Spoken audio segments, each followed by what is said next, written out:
Hi, I'm Tim Krolski. When you're in trucking, each day is different, and so is every topic.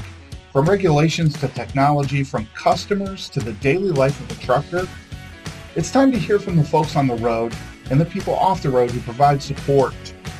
Will you agree with their thoughts? Find out when you come with me on Garner Trucking's Beyond the Cab. Hello and welcome to another edition of Beyond the Cab.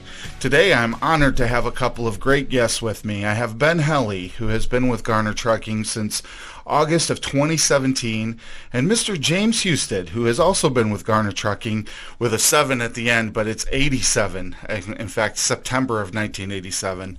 So I'd like to welcome both of you to the show today.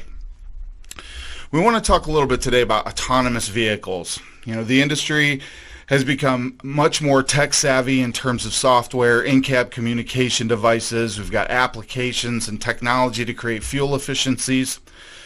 There's also a large and fast-paced race towards autonomous vehicles right now.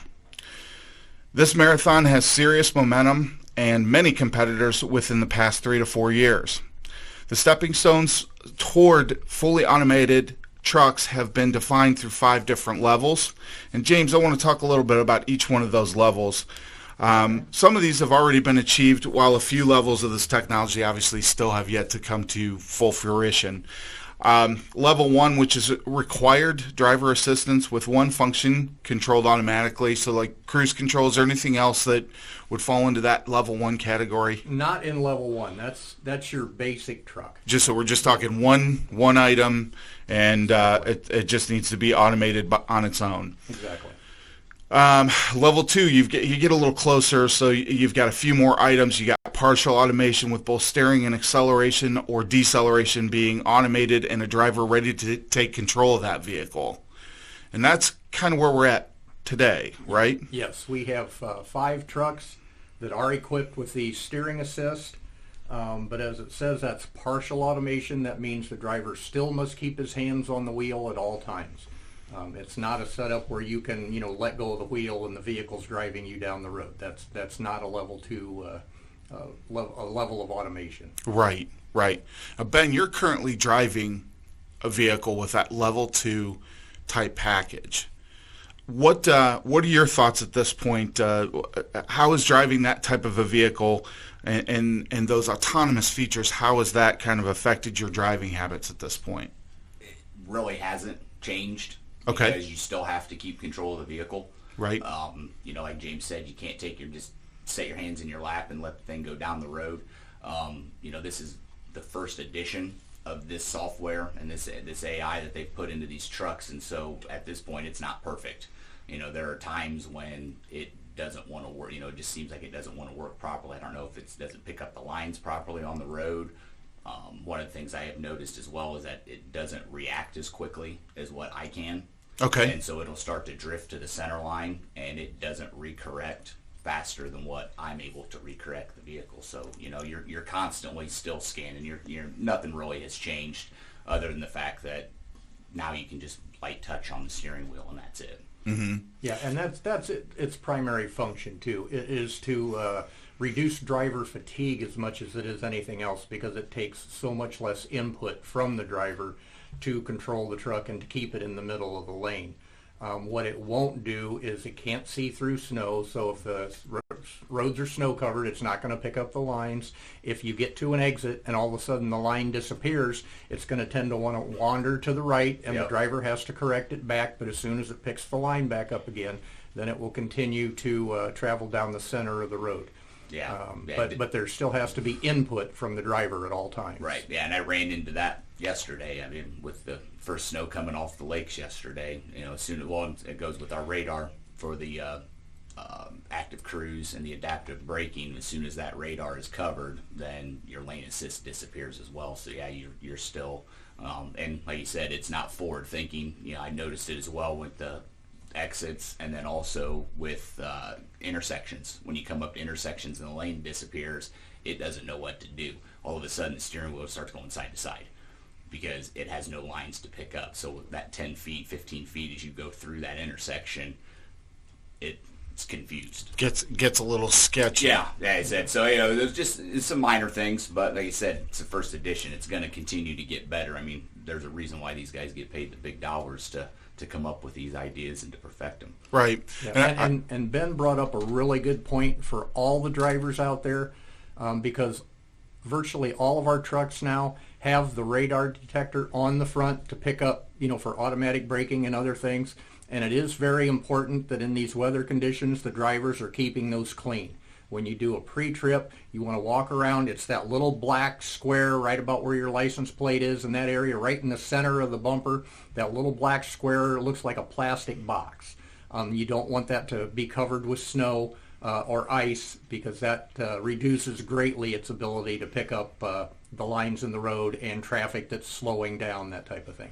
That does kind of bring up a good point. Do we need to be concerned with some technology there that can heat and somehow keep that snow free, ice free in the future, so you don't run into those types of issues, especially when you start talking about we haven't gotten to yet, but that level 4 and level 5 type technology where that truck is supposed to be doing predominantly a lot of the work.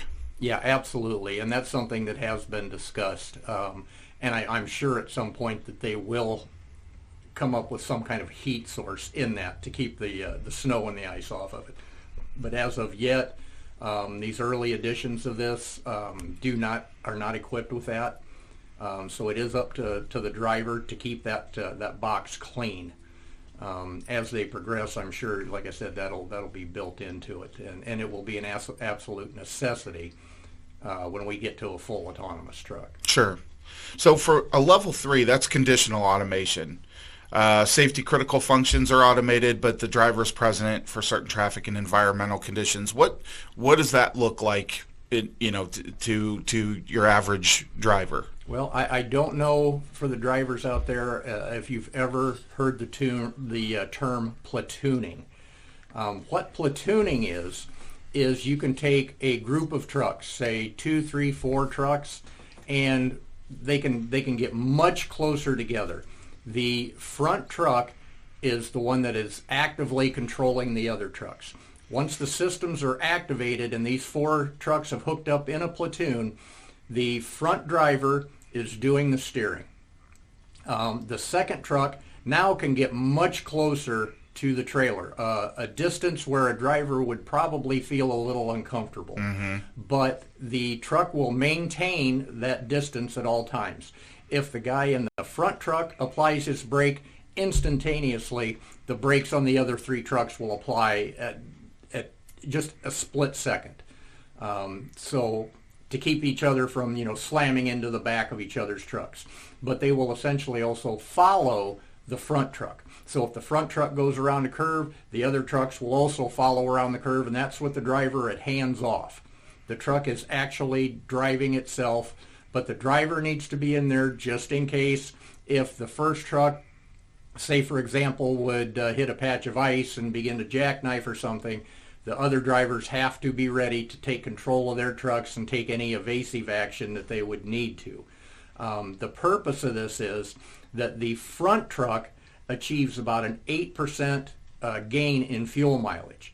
It's like drafting in NASCAR. Right. And then the second 3 trucks are achieving close to 15% increase in fuel mileage. So there is a substantial savings in the fuel, but it's not like the second, third, and fourth trucks where the guy can just kick back and relax and take a nap while they're driving down the road.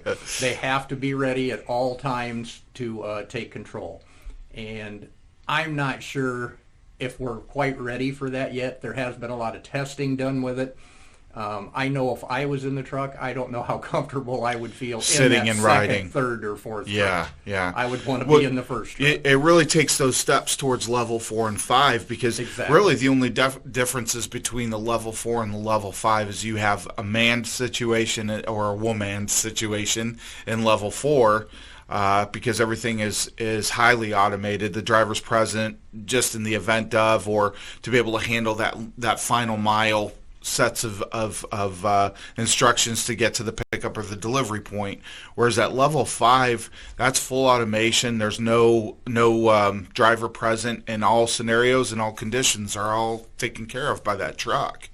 So, you're getting into that when you start talking about the platooning, at least in respect of getting down the highway. I don't know if, it's probably not so well equipped for that final mile piece. Ben, would you say that the technology at this point has changed any perspective? What was your perspective previous to autonomy? And this may be an unfair question because you've been around since kind of the beginning of this autonomous, type scenario. But what are your feelings just as a driver? I love technology. Anything that can make our jobs easier, more efficient, I'm all for it. Mm-hmm. You've been around me long enough to know I have a bit of OCD when it comes to efficiency. And so if there's something that can make my job more efficient, I'm all for it. I look forward to the days of getting to that level 3, level 4, to where, you're more now, you're not so much a driver, you're more of an operator. Where you're sitting in a cab, you're monitoring, gauges, you're monitoring, making corrections to different things. And then once you get off of that interstate and you're making that last mile to that delivery and backing into the dock, I look forward to that. I think I'll see that before mm-hmm. I'm done.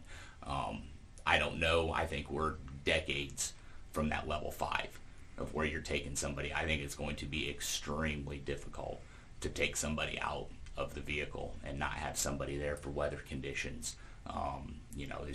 There's just way too many things that need to be put in place before you're going to have a robot driving a vehicle down the road. And like I said, it's going to be a challenge. Like I said, we'll get there eventually, but there's going to be a lot of steps in the process before we can get there.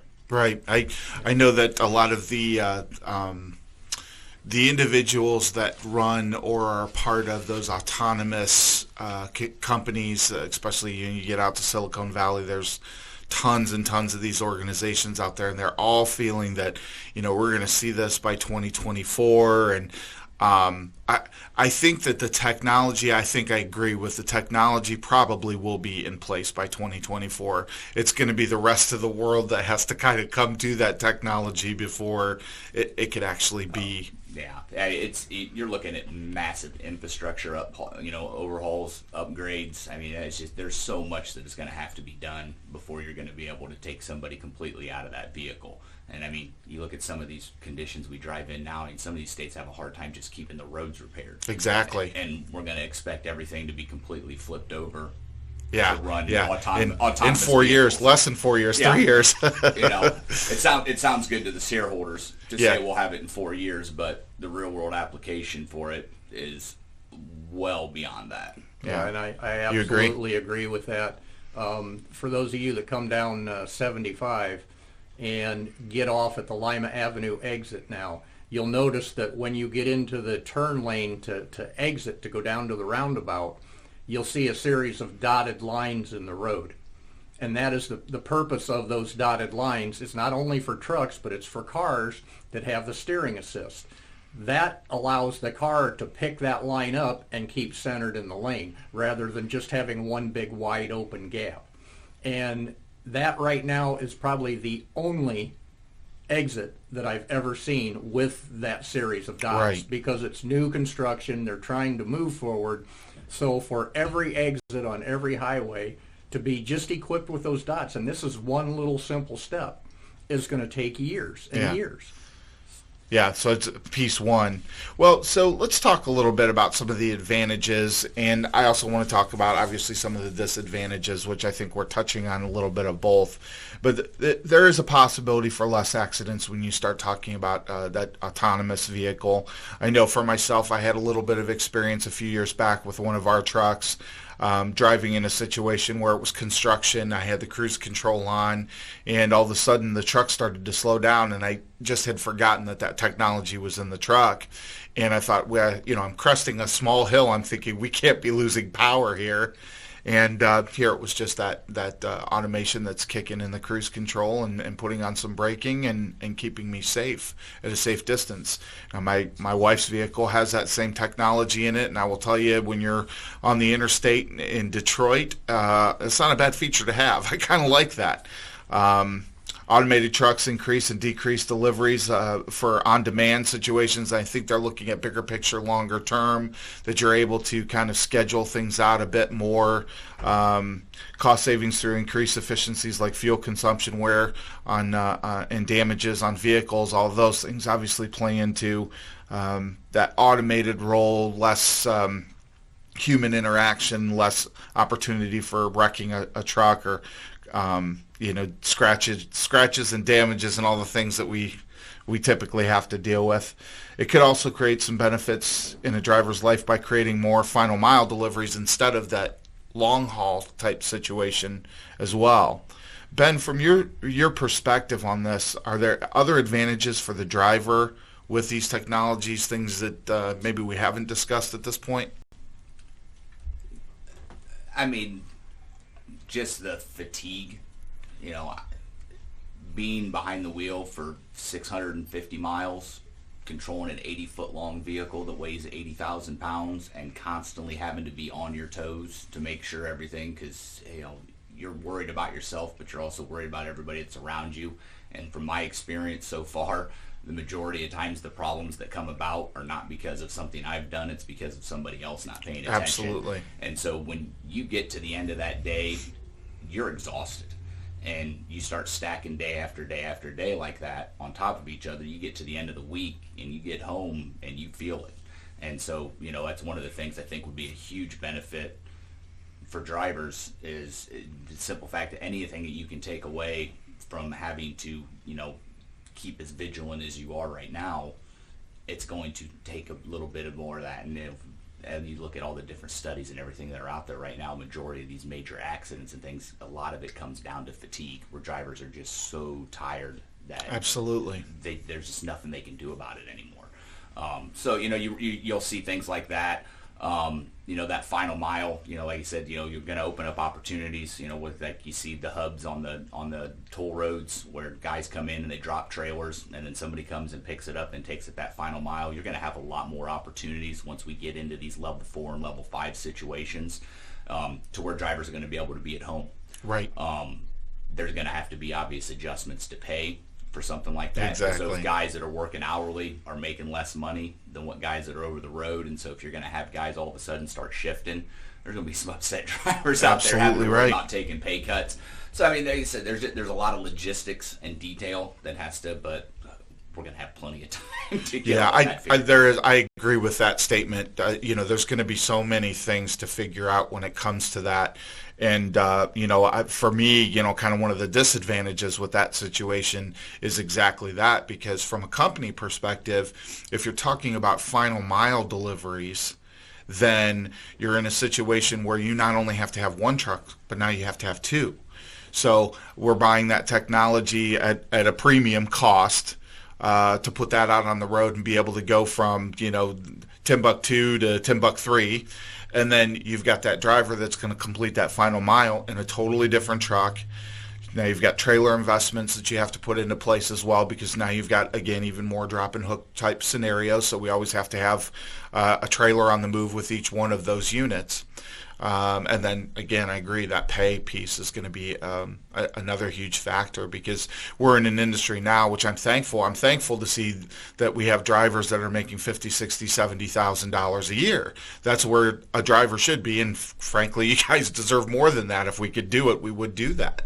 So from that standpoint, just the cost perspective alone, I think there's a lot that has to be gotten through. And of course, then again, once you start adding those costs in, what's the next thing that gets affected? It's the consumer, because that has to come from somewhere. So there's really a lot to consider there. James, from your perspective, advantages for the company. I know a big one's going to be fuel economy. What else do you see? Well, it's the safety aspect of it. All this technology, it has a price. We're paying so much more for a new truck than we were just, 5-10 years ago. But what price can you put on safety? Right. If that truck, you have to realize that a lot of this technology isn't trying to control the truck. It's trying to do things that maybe the driver isn't doing at that second. For example, automatic brake systems. If a driver's fooling with the radio, I mean, we all know it takes a split second for something to happen in front of you. And if you had your eyes diverted from the road and were looking down at a radio, adjusting a radio or something like that, or your heat, and the car in front of you slams on that brake, the truck is going to be able to react before you can, because you're not going to realize it in time to do anything. But the second that truck applies the brakes and the driver says, oh man, I need to put my brakes on, and touches that pedal, now the driver is back in control. The truck is no longer applying the braking, the driver is. Right. So it's only picking up that split second slack. But that split second can mean the difference between hitting a car at 60, 70 miles an hour as opposed to hitting it at 20 miles per hour. And much less mitigating the damage caused by that and the injuries caused by that accident. It may not completely prevent the accident, but it certainly mitigates the circumstances of that accident. Sure. I think that's a great observation. So, and that's really what all these things are trying to do. The assisted steering is the same thing, as I kind of alluded to earlier. It's not necessarily to drive the truck. It is to take away the driver fatigue.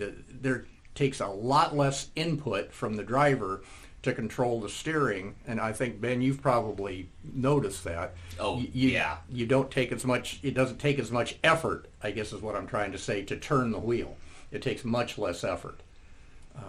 But it still allows the driver to control the truck. It's never going to outdo what the driver can do. What I'm saying is, if the truck tried to turn, okay, it takes very little effort from the driver to straighten the wheel back out if he's in a circumstance where he doesn't want to turn. It's not going to rip the wheel out of the driver's hand and make the truck run off the road, anything like that. It just takes a little Right. bit of effort, a little bit of input, and that's the purpose of the system, to help the driver control the truck. It will keep you centered in the lane to some degree, but again, that doesn't mean you take your hands off. Yeah. That just Well, it'll means- yell at you if you do. and it absolutely will. It will send alerts out letting you know to put the truck, put your hands back on the steering wheel. There are sensors in the steering wheel to do that. So at this point in time, I think it's just to assist the driver. We're a long ways from actually controlling the actual movement of the truck. Ben, you had some... Well, it's, you were talking about with hands-on, like, I drive at night a lot. And so when I first got the truck, I'm like, let's see what this thing can do. And so you get on the interstate, nobody's around, set your hands in your lap. It's like, I just want to see what it's capable of doing. And it'll give you, the little yellow light comes on, hands on wheel. And if you don't, a little red light comes on and it starts beeping at you. But one of the things I have noticed is with that, it's just, keeping that light touch on it. But you've got to give a little jiggle to the wheel, or else that sensor, that will pop up. It doesn't just read that you've got pressure. Right. That's one of the things I wish they would, an adjustment they can make is put sensors in the wheel itself so that when it can sense it, you've got your hand on it. But right now, you got to give a little jiggle to it to get it to recognize that the hand is still there. Because, that's one of the things I have found over the last month of having this is that just having light pressure. The lighter the pressure you keep on the wheel, the better that lane assist seems to work, because it's because it does make some minor adjustments so you can allow that wheel to slide inside, within your hands instead of keeping it, like what you normally would do without this, is keeping a firm grip on the wheel. Right. And you're constantly back and forth the entire time to make sure that it stays in the position you want it to be in. So. Well, I think from that perspective, I appreciate kind of the thought process for the positives.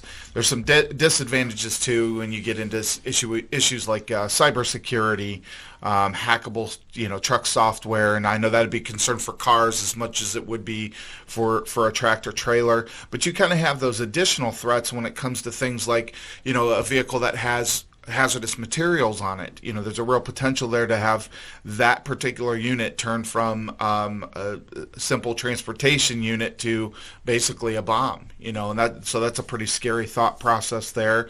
Differing regulations, state by state, getting everybody on the same page. We were talking a little bit, even just simple things like the lines in the roads, let alone whatever legislation we're going to pass.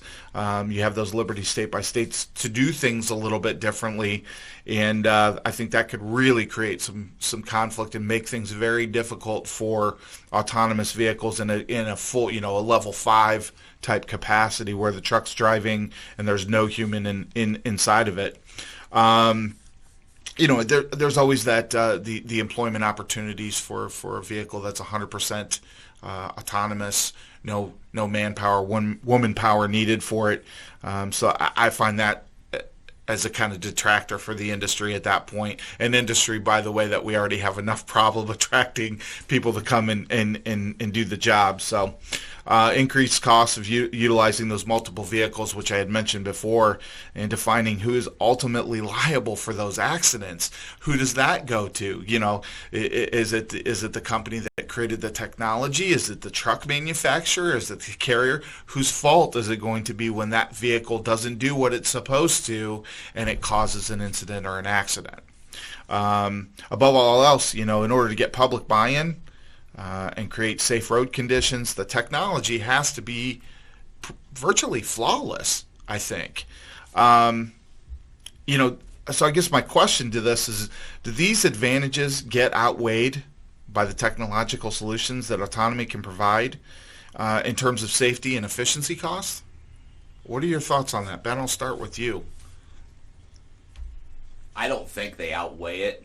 I said, you just look at just our normal everyday lives. Technology has continued to increase and has made our lives easier, much more efficient.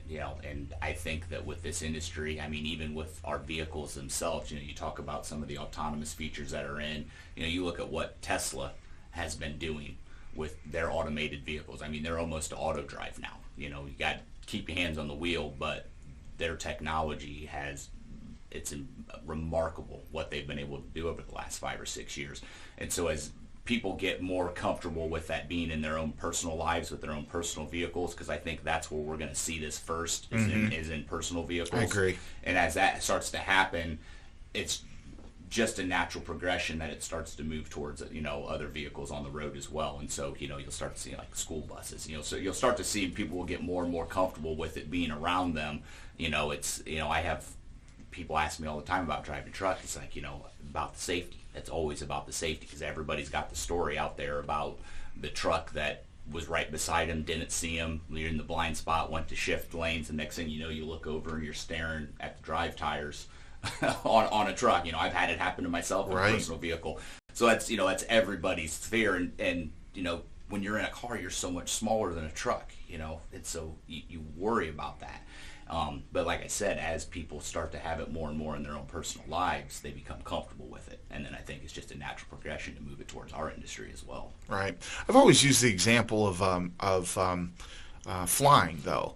The technology is so good in a plane that they can actually take off, they can land by themselves, they can do the flight by themselves. But you don't see anybody excited to get a vehicle that doesn't have a pilot on it, right? So I always wonder, I always liken that to, what we see on our roadways. And, do we get to a point where we're living in total recall and you got a Johnny cab that comes up and picks you up and takes you where you need to go and we're just okay with that?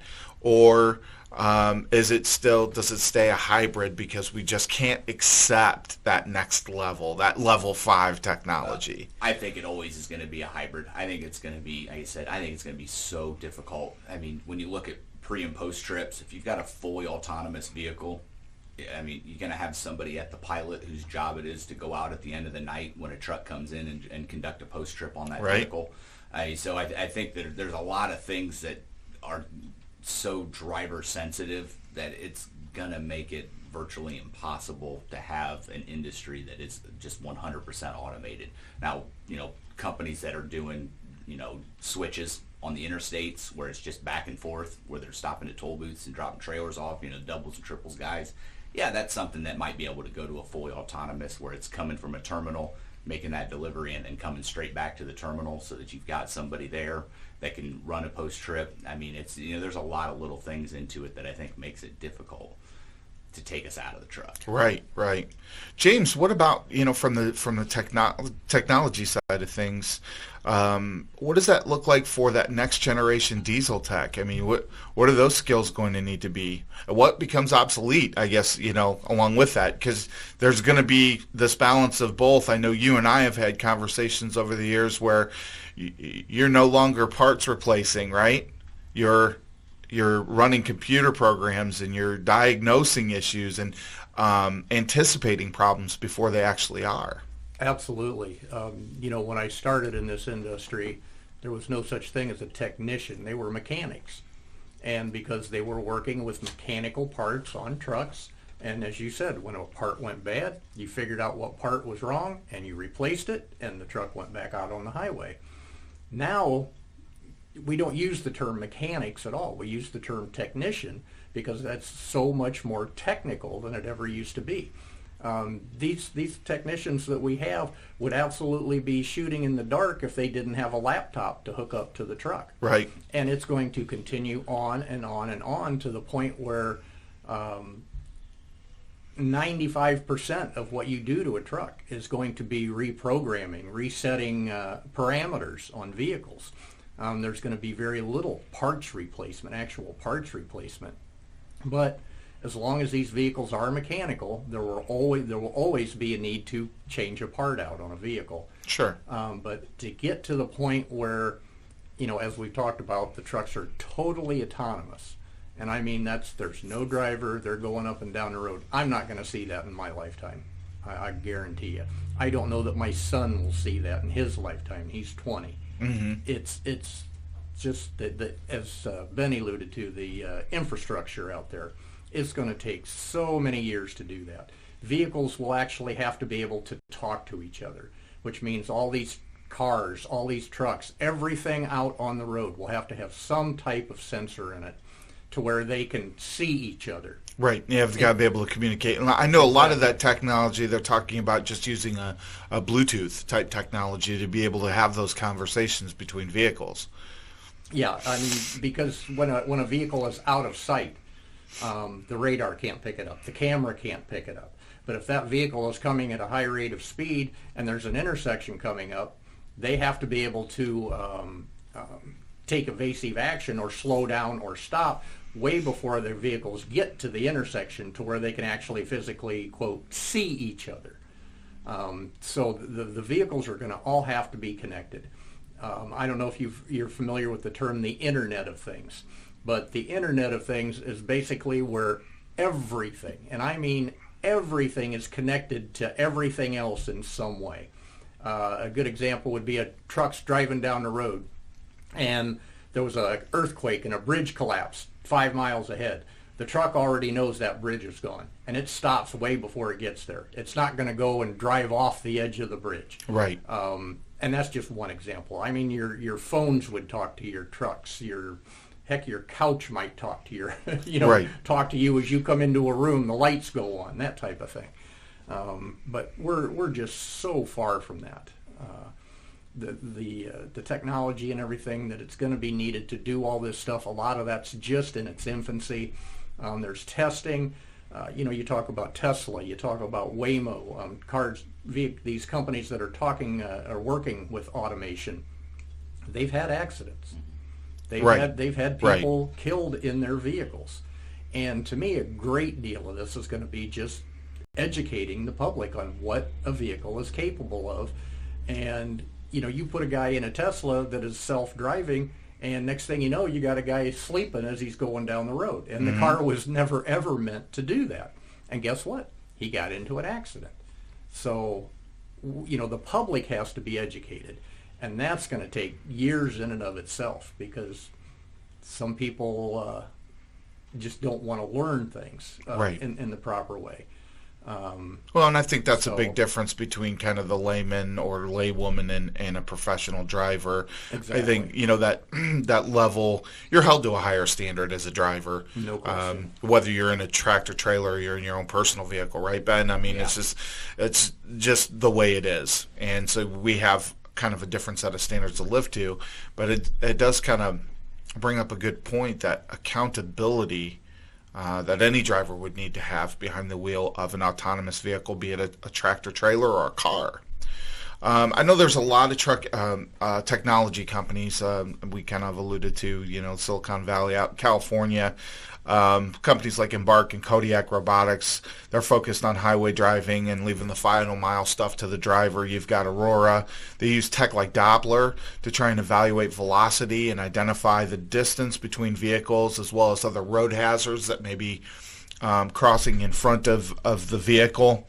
They've also tested some of that technology in urban markets, which is an interesting twist and something a little bit different from what we've seen to this point. And you've got Waymo. They've partnered with Daimler Chrysler to build technology into the Freightliner Cascadia, which, again, we already have some of that technology. Really, a lot of the organizations are focused on the highway driving and are resolving the extended time away from home for the truck driver. That technology allows for more employment opportunity through that final mile delivery like we had spoken about. But does that automation and the creation of more final mile driving positions actually solve then our driver turnover issues within the industry? Ben, what do you think about that? I don't know if it does. I think about, like, right now, we're able to be on duty for 14 hours. With our new regulations, we can pause our clock, and so you can go longer than 14 hours with the ability to pause a clock. I mean, I know here in the last couple of days, I've gone well beyond the 14 hours because of being, holdups that have allowed me to pause the clock. Right. So, I don't know if, like myself personally, working a 14-hour day, having, a half hour to an hour drive to and from work, and then you're home just long enough to take a shower, eat dinner, go to bed, get up and do it over the next day. So are you really home even though you're sleeping in your bed? Right. So it's just, I don't know if that solves that turnover. It may attract more people to the industry. With some of the technologies and things that are out there. I mean, I look at myself. I mean, I never in a million years growing up thought I would be driving a truck down the road. But as I got older and realized that the best part of my day in my previous career was behind the wheel, I thought, well, why don't I have somebody pay me to do that? Right. And so, the circumstances changed. So I don't know. I have no idea for what reasons people switch. I mean, maybe we eliminate some of the people losing their jobs because of accidents, unsafe driving conditions, things like that. Right. Maybe that helps with some of the turnover.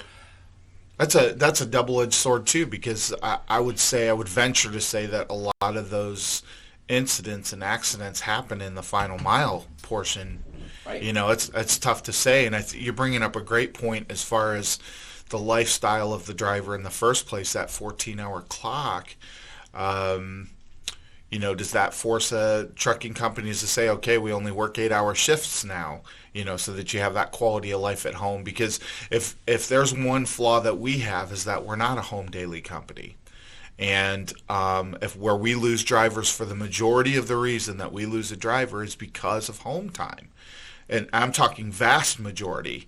That creates an interesting wrinkle that, okay, now we can offer this home daily situation because everybody's offering the home daily situation. Does that ultimately then water down the trucking company pool altogether? Does it take the mom and pops like a Garner Trucking and you get swallowed up by a lot of your larger carriers, your Swifts and your Schneiders of the world? There's a lot of different angles to that, a lot of different scenarios that could take place. I think some really interesting points. Yeah, well, and like you said, going to an 8-hour shift, it brings up a couple of situations, and as well as that pay again. Yep. Because you're losing out on 6 hours a day of your pay, and now you got to have even more drivers. Right. Because now we're running 3 shifts. Yep. So we've got to, we're in an industry that's having a hard time attracting people in to get behind the wheel of a truck as it is. Now we need 3 for each truck. Yeah, and now we need 3 for each truck. So instead of maybe possibly 2. Yeah. So it's like I said, there's so many things on the logistics side of this to figure out that I think it goes along with what James is saying, why it's going to take years and years to get to a point where we're able to go to this. Yeah, we got to definitely crawl before we can walk. As an industry, James, how would you say that we handle a breakdown when you're talking about a fully autonomous vehicle? How do we diagnose? How do we repair? How do we rescue that unit? I mean... Well, let me get my crystal ball out here. That remains to be seen. I don't know that I can answer that. I'm sure that there is going to be ways of doing it. Maybe it's an automated tow truck that goes out and picks the thing up and brings it home. I really don't know, but as time goes on, that's just one of the things that's going to have to be dealt with and figured out. And just the communication piece alone, I would think, whereas today we have a driver that you can communicate with, and that driver can tell you, okay, this is what's going on in the chart, this is what's happening right now. So we've got some semblance and order thought process on how we need to approach the situation. In theory, that communication would be gone, obviously probably replaced by some technology that sends an email or something of that nature, but it stands to reason, that breakdown's still going to be a breakdown at the end of the day, and you're still going to have to get it somewhere and repair it. Absolutely, and you have to realize even the look of the truck is going to be totally different, because in a fully autonomous vehicle, there's no cab. Right, there's no need. There's no bunk. You've got a vehicle that probably is, 3 feet tall, maybe 4 foot tall. And a lot of that's going to accommodate things like batteries. A lot of these vehicles may be electric by then if the battery technology is there. You could certainly load a truck up with way more batteries when you don't have to accommodate a cab and have weight limits on the vehicle. So you can increase the distance that vehicle can travel, and you've got no emissions. What about length, vehicle length? Theoretically, you could up the length. Yeah. It all depends on where you're traveling. If you're talking about turnpike runs and 75, hey, you can get it probably out there 70 foot, 80 foot. Right. Or longer. You could pull triples, triple no problem. 53s going up and down the highway. But all that are things we're going to have to sort through as we go through this progression of working towards total autonomy. Right. And that's another reason why it's going to take so much longer than people, want to say it's going to be. As you mentioned earlier, the automation is there. The technology is there. They've done completely driverless runs out on major highways, turnpikes, mostly down in the southern area. I know there was a recording of a truck that went from California to Texas, completely driverless. It can be done. But by gosh, I think if I looked over and I saw a truck go by me with no driver in it, I'm gonna make sure I'm well away from that truck. Absolutely, absolutely. So, do you think that 100% reliable and safe technology is a realistic expectation? Ben, what do you think? Eventually, yeah. I mean, eventually, I think it'll get there. But like I said, I'll never see it. James doesn't think his son's going to see it either. Well, I'm the same way. My son's 12. I don't know if he sees it. Now, on like personal vehicles, there's a very good chance that they may see that later on in life. Why is that? Why do you think that is? It's going to take so much time. I mean, you were talking about turning the industry completely on its head. Yeah. And the time it's just going to take so long to get everything. Number one, like you said, you've got the safety. When you were talking about the maintenance, I think about, you're an automated fleet. It's one thing to have technicians working for you that are computer programmers that can take care of it when the vehicle's at your terminal. But when it's 600 miles away, now you're relying on somebody else having someone out there. Right. It's going to create, with the proper training, right? Which is going to create more opportunity for technicians and for new companies, new businesses to come in that offer that service. By the way, there's a shortage of those too, though. Right. I mean, it's but like I said, maybe that attracts because you're going to need not only just a technician. Now you're turning more into a computer programmer. You may open up the door and attract newer people that aren't wanting to get their hands dirty, but they can come in and hook a laptop up and compute, and just type away at a keyboard. So, that may open up some new opportunities for people. But there's just, there's just so much that has to be done. Yeah. Yep. I agree. So, just some closing remarks to our conversation today. There was an article posted in March of this year entitled "The Surprising Benefits of Self-Driving Trucks" on the World Economic Forum website. It states that the positive impact of full autonomous trucks will reduce congestion due to operating by 78%. Versus the current 29% that we operate today. So it's a pretty big gap as far as congestion is concerned. It boils down to route planning based on traffic and the time of day, creation of less administration effort, lower inventory levels that are going to be needed, less insurance premiums. All these are cited as reductions overall, all of these different benefits. Consequently, MPG may also increase by 17%. And that's based on the fact that an automated vehicle is not going to have any problem with driving 55 miles an hour to get from point A to point B versus the 65, 70 that we drive today. James, what do you think about these predicted benefits? I know you're a big numbers guy. Well, as far as the MPG, by the time these trucks are fully autonomous, MPG is going to be a term that's just lost. It won't mean anything because the vehicles will be electric. We're already seeing that. There's a webinar today I was going to watch. Volvo is unveiling their first fully electric truck. Okay. Fit for highway use. But as of yet, the battery technology isn't good enough. There's no infrastructure for charging out on the road. Again, it's a long way out there, but I think by the time we achieve full autonomy, that the vast majority of trucks will be electric, and a fossil fuel vehicle will simply be a thing of the past. So MPG really just won't even be a part of the equation. It won't even be a factor. Ben, what do you think about the congestion side of things? I mean, 29 to 78% is a pretty large jump. And I think most of that based on the fact that they can choose off hours to operate those vehicles and smoother conditions, those types of things.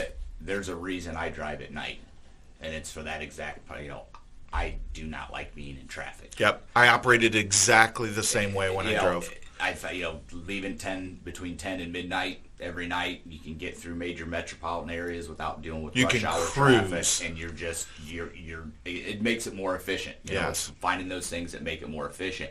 I could see with the congestion, with these vehicles, you don't have to worry about, fatigue, drivers being tired, someone that just refuses to drive at night. Right. These things can run around the clock, so they could pull over and get outside of a major metro area, realizing, with what technology, you said, the interweb of everything being connected together with Google Maps and all these things that shows you where the congested areas are, and a fully autonomous vehicle could pull over before that major metro area, wait 2 or 3 hours for things to clear out, and then get back out on the road. Mm-hmm. And, so you have that. But then there's also the drawbacks. If you've got all the vehicles driving at night all the time, shippers and receivers are going to have to start changing the way that they operate as well. Exactly. So you're going to have them be willing to be there at night, working out, being operational. I know we have several of our customers that we've got a specific time that we have to be there. Mm-hmm. And so, and a lot of those are during the daylight hours. Is this going to turn into a complete 100% drop and hook situation, where you just got huge parking lots at warehouses where these autonomous vehicles come in, the truck drops the trailer, somebody brings a switcher over, grabs that, and takes it to whatever warehouse it needs to go to. And part of the problem with that thought process is the same thing as far as trains are concerned.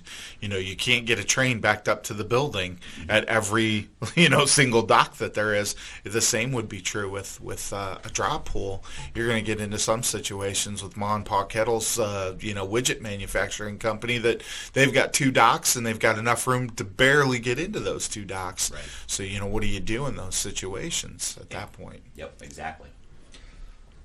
Well, the other side of things, the disadvantage, of those autonomous trucks. There's another article from MatRack, which is a website. The author, Emma Pauline, shares that the negative impacts maybe an industry that's supported by automated trucks does not have the regulations nor the enforcement in place, and we talked a little bit about that today.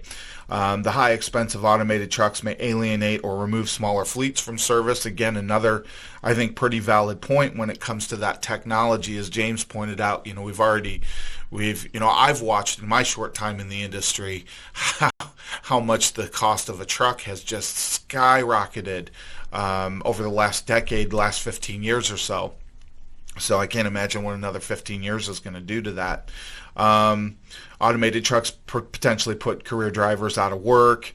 The loss of those skilled professionals also creates another gap in handling emergency situations, which, as another thought that I had as we were putting together this show, there is something to be said for that seasoned veteran that has kind of seen and done things, and that reaction time and what to do and what not to do. Being able to program something into a computer for all those scenarios, I think, is just going to be challenging. And kind of, Ben, you pointed that out at the beginning of this, that's going to be a real tough challenge when it comes down to all of those different situations. What was that movie a few years ago, Sully, right? About the pilot that landed the plane in the water, and it came down to this question of, okay, you've generated all of these variables, but you knew these variables were coming. And so from that aspect, the computer could always land the plane safely, and therefore the pilot should have. The problem is that you wouldn't have been able to anticipate that problem ahead of time. You had to be live and in the moment to be able to deal with that situation. So that always kind of sticks in the back of my mind when we talk about that autonomous vehicle, because you can't possibly predict every last scenario that can come up, which kind of stands to reason to both of your points that maybe 2024 might be a little unrealistic to be able to see full-fledged driverless trucks out on the road. Even still, GPS, that's not 100% all the time either. I know I've taken a few trips where my GPS is telling me I'm driving over top of water, or I'm cutting sideways across the mountain or something like that. I mean, that technology is great, but it's just not 100%.